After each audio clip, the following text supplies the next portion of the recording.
Well, first off, hey, you know, we're glad to be at home. You know, it's a quick turnaround, and we're glad the committee recognized what this team had done for 30-some games by giving us a 4 seed in a home game against an ACC team. That's a positive thing. And a plus, you know, these tournaments, I've been a part of them.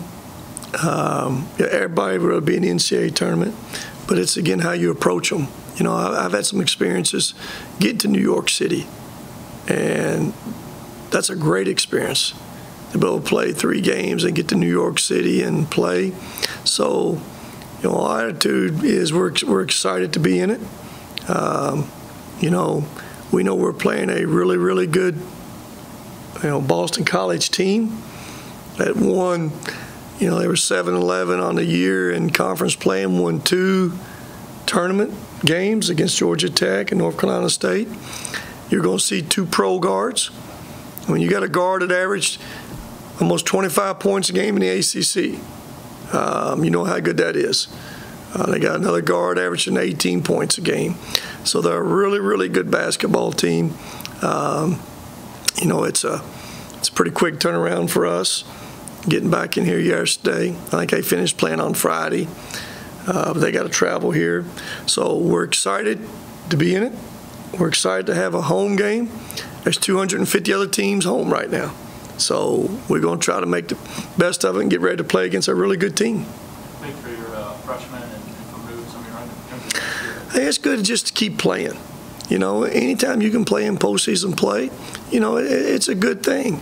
Again, I'll say this one last time because, you know, there's a healing process, and we're only disappointed because we all felt like we could have and should have. And again, there's a lot of teams going to feel that way. But at the same time, you know, when you can slow down, now's the time not to do it. You know, and reflect on what these guys did do. You know, if you told me back in April or August, whenever it was, we basically had nobody back. We didn't know if we were going to get Justin back until he walked through those doors August the 4th or 5th before we left. Had nobody back. And for these guys to still put themselves in position to be where they're at, to win 24 games, to have an RPI of 39 now, they deserve a lot of credit for doing that.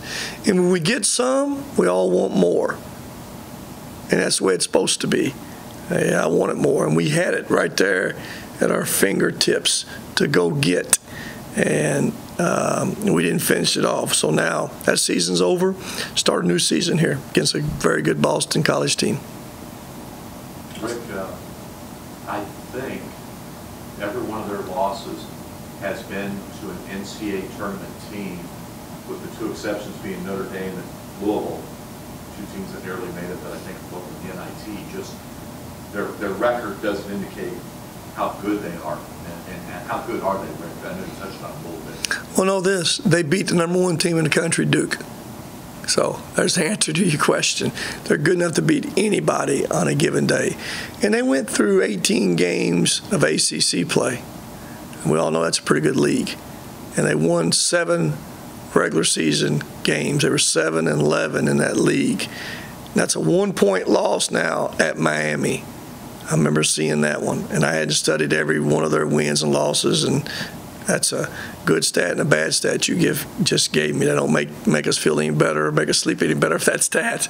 But they're really good. The 2 guards, I don't know if there's anybody in the country has 2 better guards than these guys now. Y'all find that stat if they do. I don't know who they are. These could be the 2 best guards on any backcourt in America. Bridges is a 3. But that's a pretty good. If you base it on stats, Boston College is better. Is there a backcourt in the country in the Power 5 that's averaged 40, 25, and 18? What is that? 43 points? Is there a backcourt in the country in a Power 5 averaged 43 points. Maybe Oklahoma, because little guy averaged 20. No, he couldn't have done that. No. And another guy not averaging 18. I'd say that answer that question. I'd say they're the highest scoring backcourt in the country in the Power 5 leagues. Zach, that's a good stat for you to have for me for practice. Did I answer the question? I don't remember what the question is. Did I answer it? Go ahead, Brad. How's Tavion doing with those? Well, it was what we didn't know, but kind of anticipated a little bit. When it bled like it did right off the bat, that's never a good sign. After a guy had already had it fractured, had got it x-rayed this morning, it was broke. The first time it's fractured. This time it's broke. And Jake's was broke. We didn't have a chance to get his x-rayed before we left to put a mask on it. Both of them had x-rays this morning, and Jake will require surgery. Tavion, and we'll see at the end of the season if it has to have surgery. But his is broken, shattered, but they thought they could move it around. His doesn't, it's not a breathing problem with his. Jake, I think they said 90% of one of his sides is stopped up, couldn't breathe. So to Tavion's credit, we'll never know the effect of it, what it did to him offensively and defensively, because he's tough. He never blinked. He went over there, and I think we subbed him for that moment, whatever time it was. But he said, I'm ready to go. We got him back in there. So he went back in and played whatever amount of minutes he played with a broken nose. And again, we all know as human beings, it affects you some. It affects you. Probably the first game all season long, we didn't score a field goal.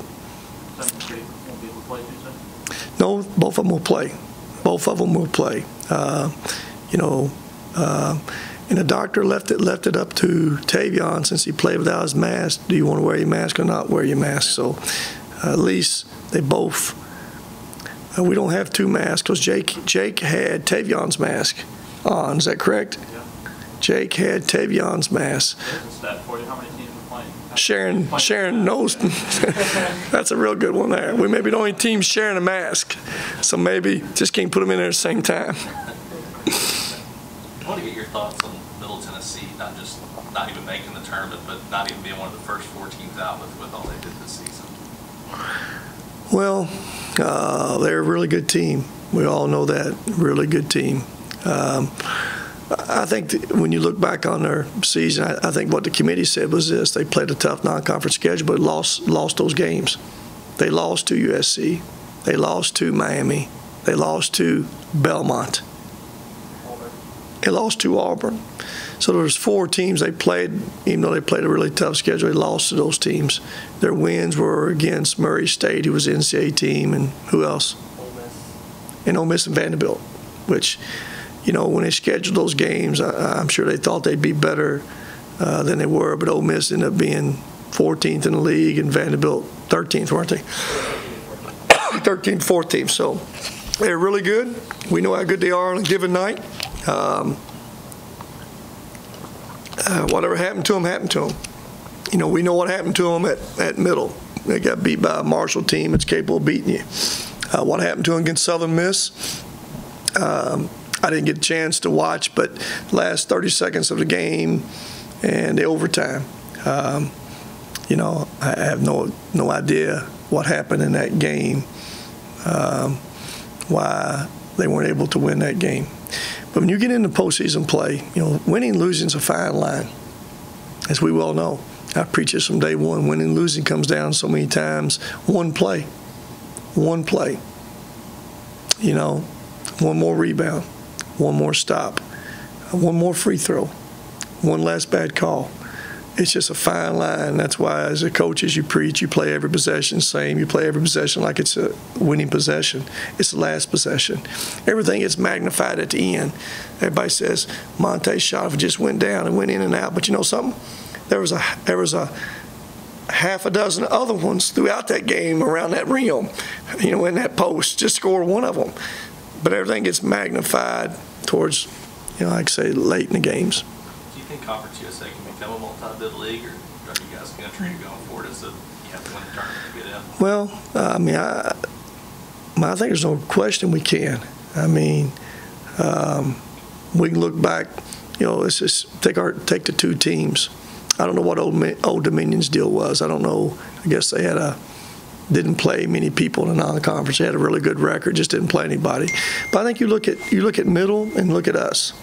We both played the schedule. We played the schedule. If Middle had won a couple more of those games and not done what they did at the end, probably not lose to a Marshall and a Southern Miss first round. Would they have been in? With us. Again, you can always look back and reflect on the season.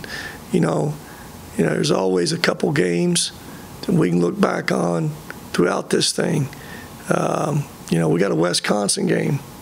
Where's that one at? Ohio U weren't very good. Got a Belmont here, just didn't shoot it well. Missouri State, our first game here of the season, going through what we went through.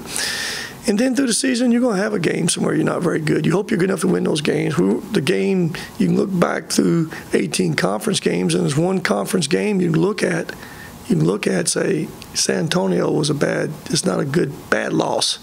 It's a bad loss. Middle Tennessee is not as bad as a loss on paper, but San Antonio on paper is a bad loss. You correct those.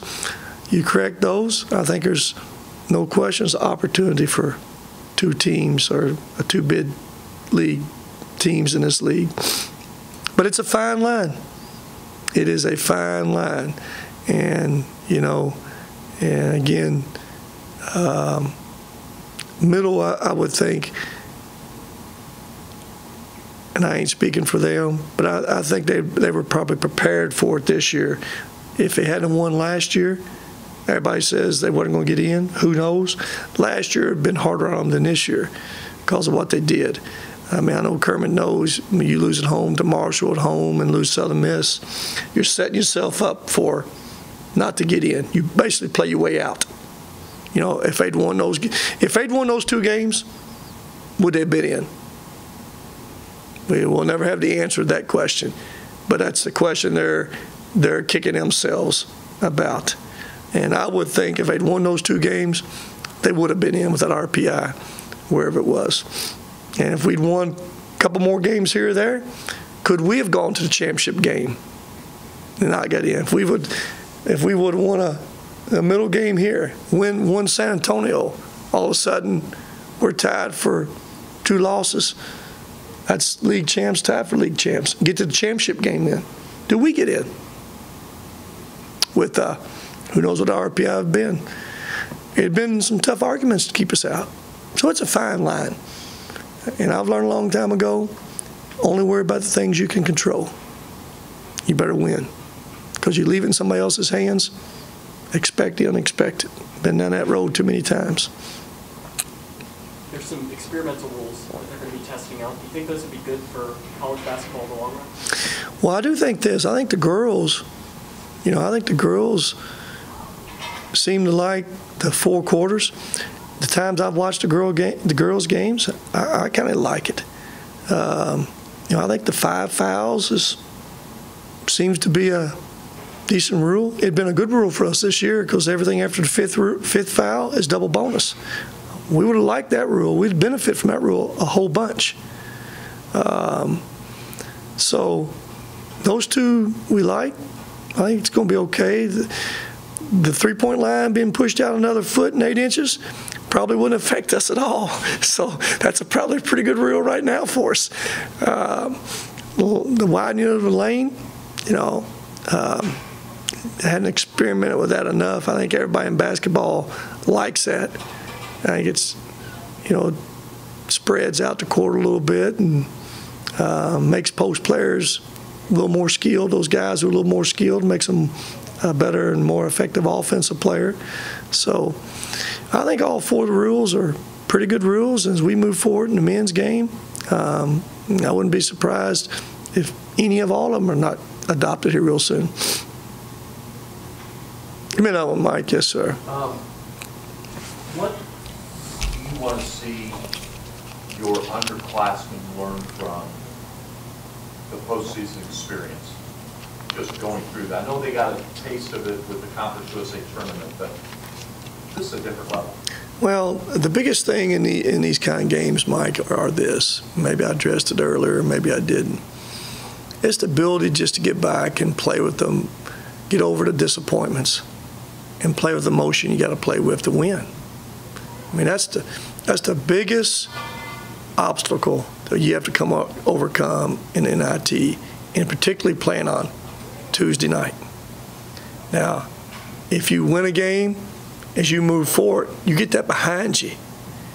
But it's the disappointment of not playing in the NCAA tournament that gets so many teams that first round game. You know, so our obstacle is to emotionally understand, hey, we're one of 100 teams playing. It's 250 at home. We're still in postseason, and what you all have done this year, the accomplishments that you've had, it was recognized by giving you a home game against an ACC team. And again, the way I look at it's the next game, you get an opportunity to play, and you need to be excited. That'll be our challenge, finding a way emotionally. With young guys, I hope young guys are ready to go and just, it's your older guys. It's your older guys who've been through things. Sometimes it's a little more difficult. For younger guys, they need to be blessed and happy to have people playing in postseason play. It's their first time, and they don't know any difference, how difficult it is just to get into postseason play. So I hope they're all excited. I hope everybody's excited to play. We'll meet here after a while, and we'll practice. It'll be a quick, kind of like a Thursday, Saturday game for us. We'll have a Friday practice, shoot around, and scouting report. I mean, it's a quick turnaround. Our guys, we traveled Jersey, came off of 3 games in a row, and you guys know what that is. So it's about us emotionally, and physically getting back to play at the level we have to play against to have a chance to win this game. If we're coming back home playing a bad team, probably get through it. We're coming back home playing ACC team that won 7 games ACC, beat the #1 team in the country, and got the best backcourt in America. So there's a lot of things there. That's not going to be real easy for us, but it's a great opportunity for us. Rick, you coached in the NIT before and actually made it to New York. What's that kind of like to make it to a stage as big as that? I can say this, being a part of the NCAA tournament, going winning 1 game in the NCAA tournament, your first round, getting beat the second round, getting to New York in NIT is a whole lot better experience. There's no question about it. And I've been a part of the 3rd game going to New York 2 other times and didn't make it. But the 3 games, the experience of New York, the experience of playing in Madison Square Garden is great. The way this thing is set up, you don't know where you're playing at neither. There's always upsets in these things. The highest seed gets the home game, so if we're fortunate enough to get by this one, we go to LA to play USC if they get by the first round game. And again, you watch NIT, you'll see a bunch of lower seed teams beat higher seed teams because of what, Mike? The emotion. The emotion. Those smaller teams, a lot of them are excited to be in it. They're excited to be a part of postseason play.